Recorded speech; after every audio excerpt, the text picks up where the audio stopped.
Bom, hoje não tem jeito de falar em ensino, né?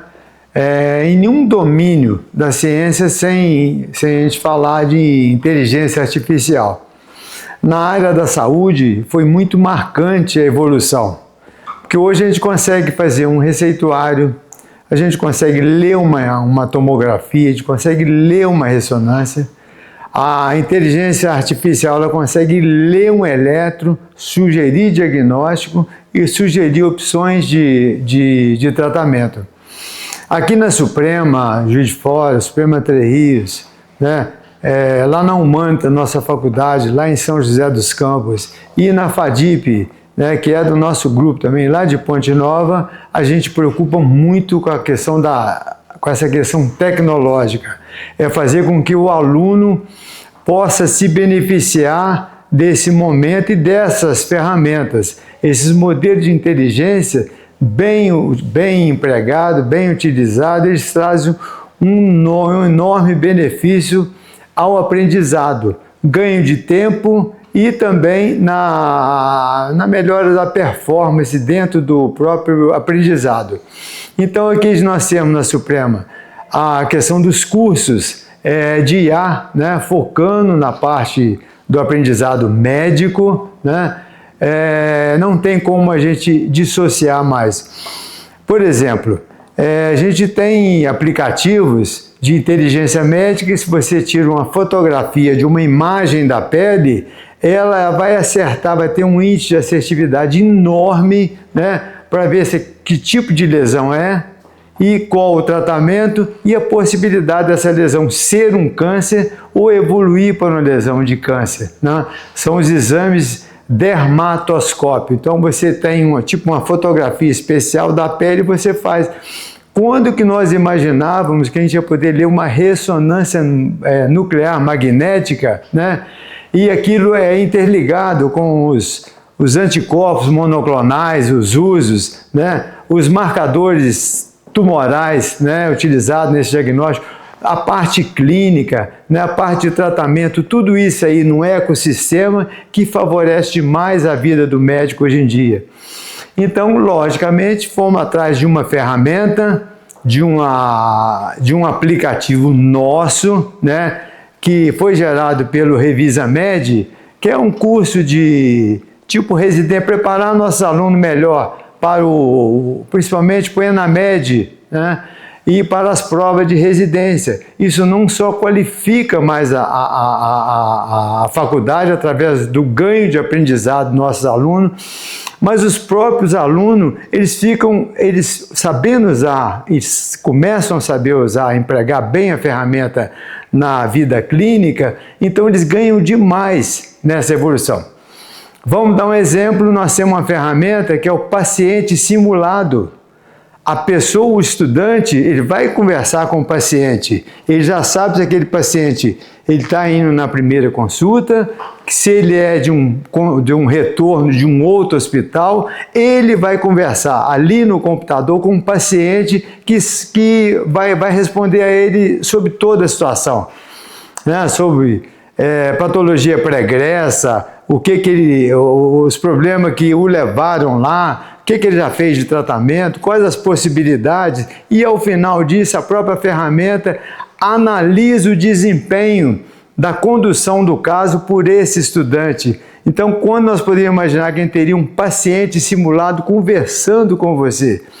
Hoje nós temos ferramentas tipo Perplexity, que analisa, que é um modelo de linguagem, tipo esses outros, mas ele já tem um viés mais para a questão emocional, ele lê melhor essa questão comportamental da pessoa.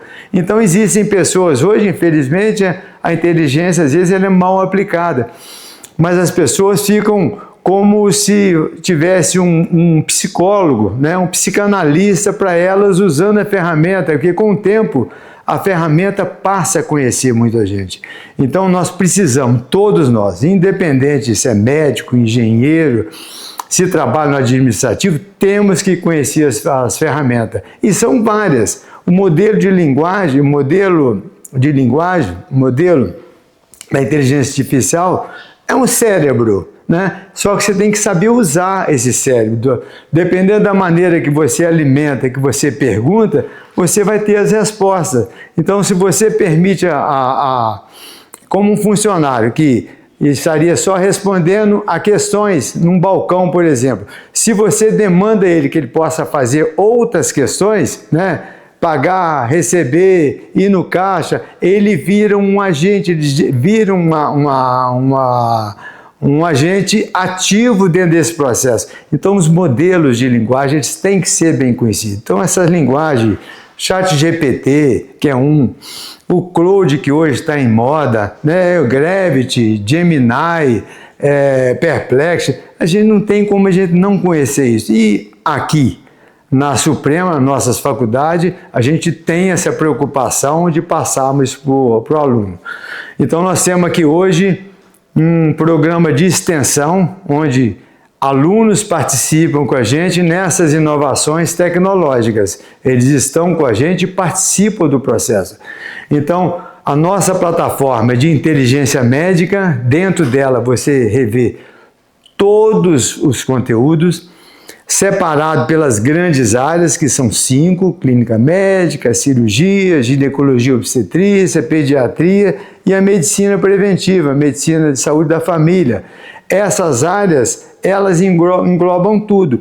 E ali dentro nós temos uma parte, vamos dizer, uma parte de prática médica, onde o estudante vai aprender ali, desde o caso clínico, interpretar um eletrocardiograma, interpretar exame de laboratório, ele através de um flashcard, que eles gostam de estudar, perguntas e respostas rápidas, os mapas mentais que dão uma visão assim, ampla, né? Sobre o assunto antes dele poder estudar, ou seja, ele já vai para o assunto sabendo muita coisa. Eu não preciso, o aluno tendo uma boa base, que a gente preocupa muito isso, é que ele tem uma boa base, tanto os alunos, qualquer aluno de uma maneira geral, mas na área da saúde a preocupação ela é muito maior, né? Você está lidando vamos dizer, com bem, com ser humano.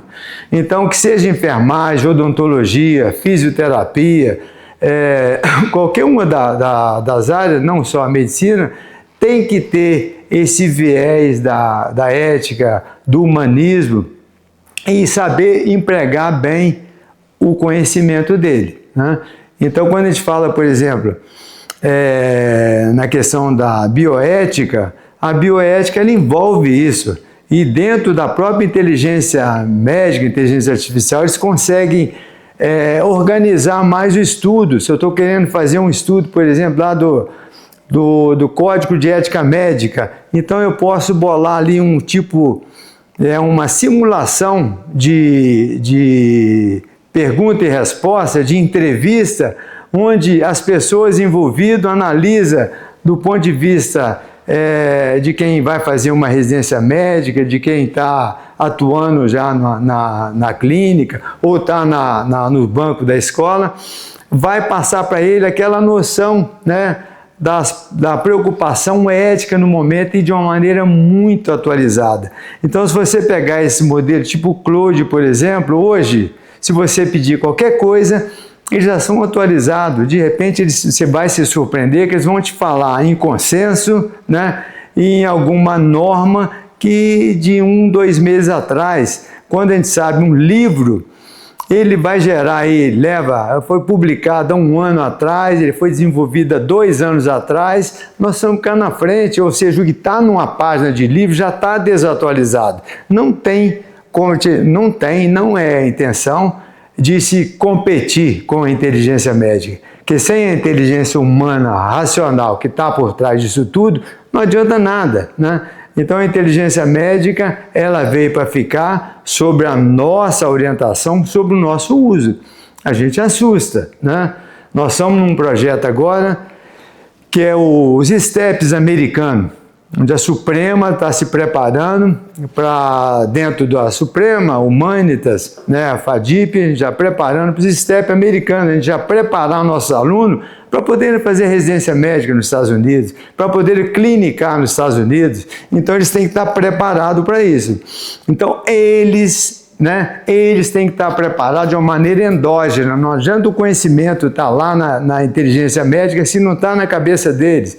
Então, isso a inteligência médica não vai tirar da gente. A pessoa pode ficar acomodada pela maneira, mas ele vai absorver e ele tem que colocar aquele ensino, aquele ensinamento em prática, que é isso que é o objetivo na realidade.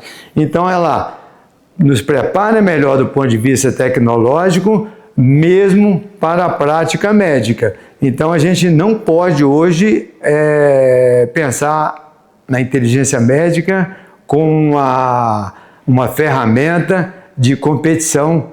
Não é de competição, ela é de sinergia. E não tem como a gente afastar dela hoje em dia, né?